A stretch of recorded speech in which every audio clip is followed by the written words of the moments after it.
Hello and a very warm welcome to this special. Before the test series began between India and South Africa, not many would have predicted the scoreline to be 2-1 in the favor of South Africa. And that's how it's turned out to be. South Africa have batted wonderfully. They've bowled beautifully to win this series. But what went wrong with India?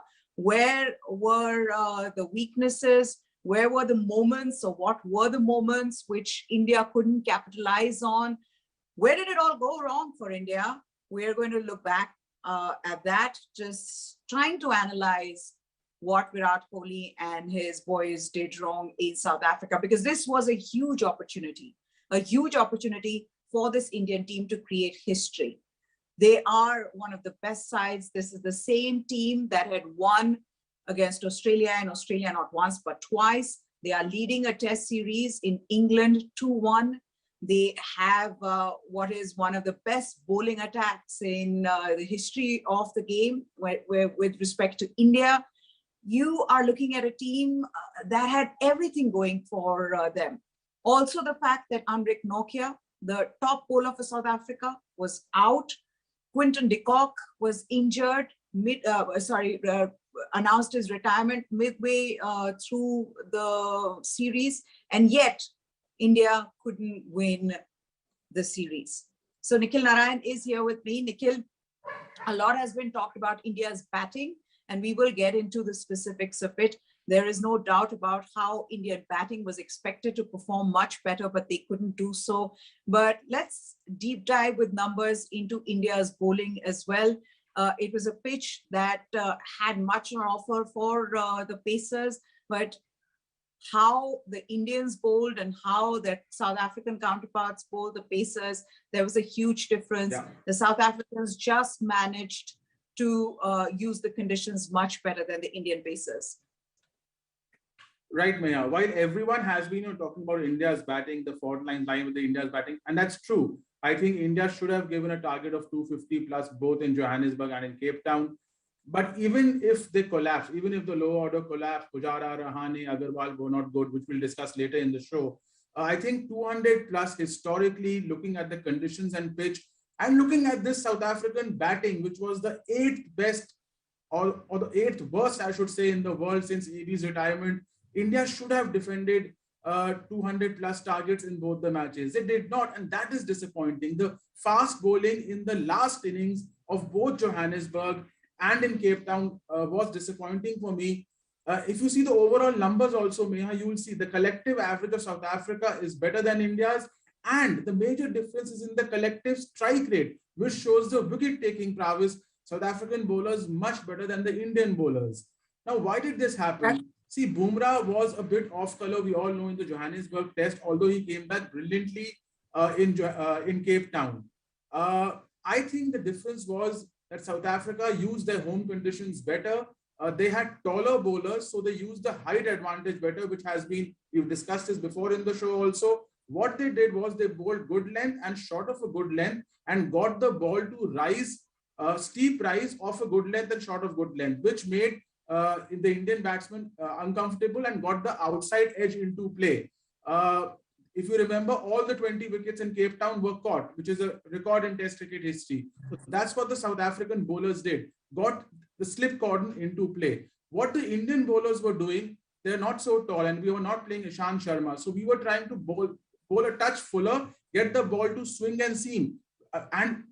It looked beautiful. We got a lot of false percentage out of the South African batsmen, but maybe we did not bowl the exact length. Maybe the correct length was just short of a good length and good length, and maybe we were a touch too fuller more often than not, therefore not creating those many chances. I agree with you, and Virat Kohli also spoke about it in the press conference. Rahul Dravid spoke about it after the Johannesburg test, about how height of the bowler in conditions like this comes into play. But I've also got to bring your attention, Nikhil, to the line that Indian bowlers were bowling with respect to what the South Africans were doing. I just felt like the Indian bowlers were, bowling more to the stumps, whereas for the South African bowlers, slightly outside the off stump. And of course, they were extracting that steep bounce that was uncomfortable for the Indian batsman. Because what I wondered after watching both the test matches, especially the way Indians batted in the third innings, and I felt that Indian bowlers were unlucky. But the question then was that how is it that the Indian bowlers were unlucky in both the test matches? Because there were edges flying. But how is it that the South Africans somehow were managing to get the Indian wickets and Indians were not? And one of those things stood out for me. Would you agree? Yeah, absolutely. You know, Indian bowlers were not bowling in the corridor. They were closer to the stumps. And again, as I pointed out, the length, we were a touch too fuller, trying to swing it and seam it, which is a great length in England. But in South Africa and Australia, you have to pitch it a good length or just short of good length, which the South African bowlers were doing. Of course, they have the skill to do it and the height to do it. As I said, the Indian bowlers do not have the height to do it. When the South African bowlers were releasing their delivery, it was coming out 8 feet, 9 feet. So that is, you know, therefore they were getting the kind of bounce they were getting, inducing those edges to the slip cordon. So yes, and therefore it is not surprising to see, Meha, the top three, wicket takers in this series are all South African pacers, which is surprising. Why is Bumrah not there? Why is Shami not there? I mean, when you saw them bowling, they looked brilliant. I mean, they probably beat the bat more than even Rabada did or Jansen did. But the fact of, I think the difference in line and length, and that is not, the fault of the Indian bowlers per se. You know, we've done well bowling this fuller length in England, in Australia also, and it takes time and years of preparation to adjust it. So it's something that can work upon when the next tour comes. But I won't be very critical that they did so because it has worked for them in the past. That is right. And in fact, that's exactly what Virat Kohli said, that we follow a template and it has worked for us in the past. I mean, the difference being that when India beat South Africa at home, Indian bowlers were far better than the South African bowlers. At an average, Indian bowlers were collectively had an average of around 17, whereas South African bowlers had around 60 plus. So it is, this Indian bowling attack has done well in all conditions. And so and also I think it's kind of difficult to change your line and lengths and your plans in the middle of a test series. And that's something that, Indians couldn't do. But Nikhil, we've also got to talk a little bit about what was the difference that Mohammad Siraj getting injured possibly made, and also should an Ishant Sharma have come in the third test match? I think Siraj has been in good form for India. He was the leading wicket taker in Australia. Remember when all our main quartet got injured. I think Siraj's injury was a big blow to India. Very line and length bowler, very consistent outside the off stump. He would have definitely done well in Johannesburg and Cape Town. But also, as far as Ishant Sharma is concerned, I actually wanted Ishant Sharma to play only because of the height factor which India missed in Johannesburg. A lot of pundits said that Cape Town seam and swing are more important and not the bounce, but that was not the case. The South African bowlers got steep bounce of a good length. The Indian bowlers could not. Ishant Sharma definitely would have done that. Not that Umesh Yadav bowled badly. He was good. He picked up a couple of wickets. But I think Ishant Sharma could have been a match winner with his experience and height in those conditions. So I think India did miss a trick, Maya, by not playing Ishant Sharma. Okay, let's also talk about India's batting now. Everybody's been talking about it, and it's very clear for everybody to see that the huge difference was that India's batting let India down. And for a team that is so good, for a team that has won a test series in Australia, leads one in England, the experience that they have, to not be able to score 300 plus more than once in a test series, what are you expecting out of your bowlers to do every time? And this was a different case because Indian bowlers have done this in the past, but just couldn't do it this time around. Nikhil, despite batting first in all three games, India not being able to really build on that advantage of batting first and putting up a big score, that was also a huge problem. Absolutely. In Johannesburg and Cape Town, India batted first, South Africa batting last. India definitely had the advantage. and they let it go. Because, see, and you've put it very well, Meha, because in the last 2 or 3 years, the fast bowling unit and Rohit Sharma, Rishabh Pant, and Ravindra Jadeja, specifically these players have bailed India out of difficult situations. Now, what happened was Rohit Sharma was not there in this series. He's injured. Rishabh Pant produced one great 100, but Ravindra Jadeja is again not there. So India missed his batting in the lower order. And then Mayank Agarwal was a failure. He was very poor, he was pushing towards the ball, something which even Sunil Gavaskar pointed out in the commentary box. So I think although his numbers in India are great, his technique in Sena countries remains a big question mark. Then again, Pujara and Rahane, although one wow partnership 111 in Johannesburg, but otherwise they failed in 4 of the 6 innings. So really, I mean, when 3 of your top 6 are failing miserably, then, and you're playing only 5 specialist batsmen, then there is a big problem. And this time around, there was no Rohit, as I said, there was no Jadeja, and the bowlers could not rescue the Indian team, the batting again, and therefore the result followed. So yes, it's a poor show by the Indian batsmen. They should have, in both the matches in Johannesburg and Cape Town, India was in a dominating position. They should have definitely given South Africa 250 plus in the 4th innings. And then 250 plus becomes a very different ball game to 200 plus. The psychological pressure is very different then. And I don't see South Africa winning both those matches by 7 wickets. So yes, I mean, the batsmen were not good enough. And this is a major problem for India. I think they need a big overhaul in the batting unit. Whereas in contrast, South African batsmen, the top order, Keegan Peterson, and then the kind of partnerships that he created with Van der Dusen or Temba Bavuma. So huge difference there was your number 3 that is supposed to soak in the pressure, that is supposed to give you a platform, that is supposed to be there in the middle with, if the openers fall early. Keegan Peterson was playing that role wonderfully for South Africa. Whereas Pujara, as we've been talking about, other than a couple of innings, failed. And to see that there were partnerships then later on where he was ably supported by Temba Bavuma and Van der Dusen. And of course, Dean Elgar, the innings that he played in Johannesburg. Huge difference. Whereas you expected similar kind of performances, in fact, these kind of performances from the Indian batsmen, but it were the South Africans who were doing this. Absolutely. 4 South African batsmen stood out. Of course, Elgar and Peterson were brilliant, but Temba Bavuma played his part. So did Rassie van der Dusen. For India, it was just, Virat Kohli in the last test, Rishabh Pant, that brilliant 100, and Rahul in the first test. So there was no consistent performance by, any Indian batsman, I would say. And 3 of them failed miserably, Pujara, Rahane, and Agarwal. So, you cannot win test matches like this, Meha. If you see South Africa's collective batting average, and this was shocking for me, I understand they bowl better, but the collective batting average of the top 6 for South Africa in this series is higher than India's. And that India has a batting lineup which has some big names. South Africa had, no one. Quinton de Kock was also not there. So, for that to happen, I think is a big setback for India. They need to introspect on their batting. It is high time they make some changes.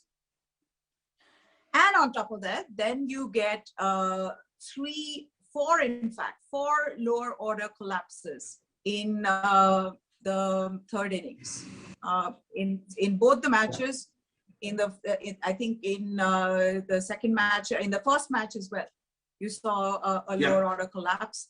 Yes, India ended up winning that match, but those lower order collapses then made things worse for India because, you cannot be losing 6 wickets for 49 runs or 56 runs or whatever the numbers were.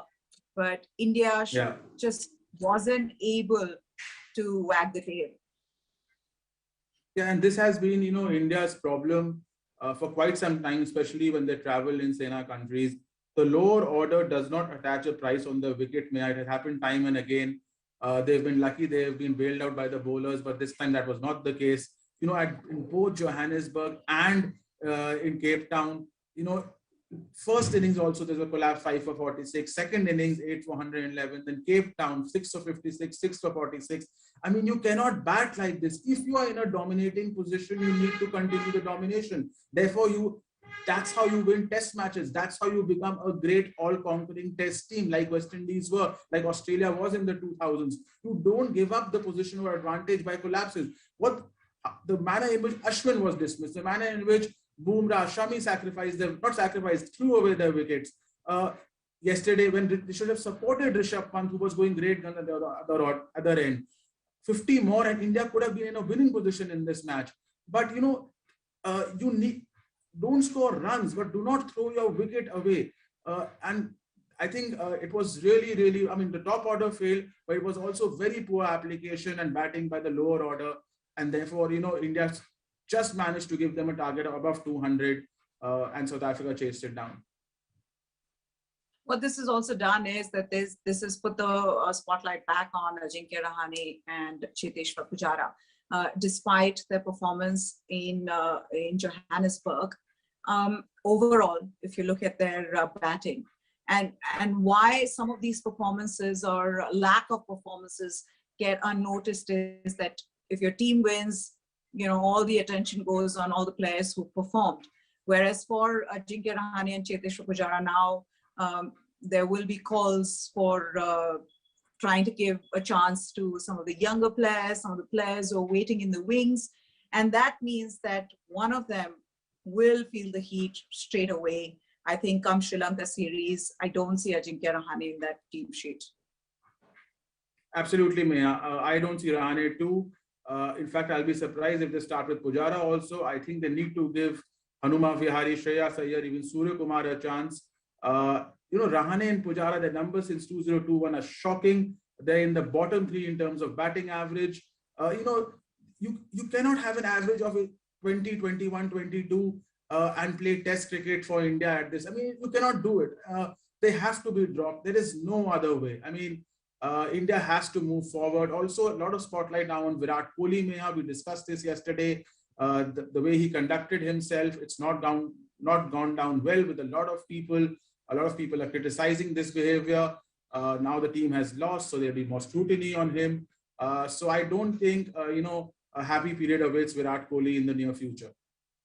And he looked disappointed. He looked heartbroken in that press conference. There was nothing that could make him smile, and rightfully so, because I think they would know at this point that this was a huge opportunity missed, and they're not going to be able to forget this performance for some time because, imagine if they'd won here, the frontier, the final frontier, the forces being breached, all those headlines would have come into play. And here the team now is trying to figure out what went wrong. And yes, Virat Kohli in the press conference did speak about how they did not throw in the towel easily, how they made a game of it in both the test matches. But the bottom line is that you were expected to win these matches. You weren't just expected to compete because of the legacy that you have already created for yourself, because of the expectations that you created for yourself, given how you performed in the recent times.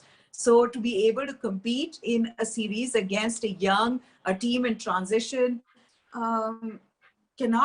is not good enough for this side. So a lot of soul searching required really by this Indian team as they head into the home season. But Nikhil Narayan, thank you so much for joining us. That's it on this special India's bowlers. Well, not as much as India's batsmen were also instrumental in the result that we see in this series. Thank you so much once again for joining us on this special.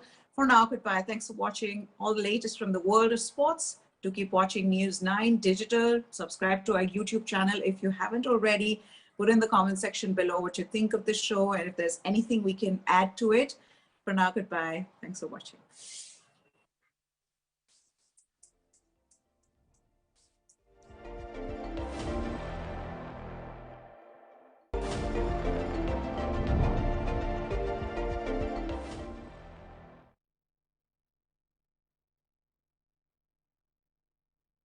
Thank you. Thank you.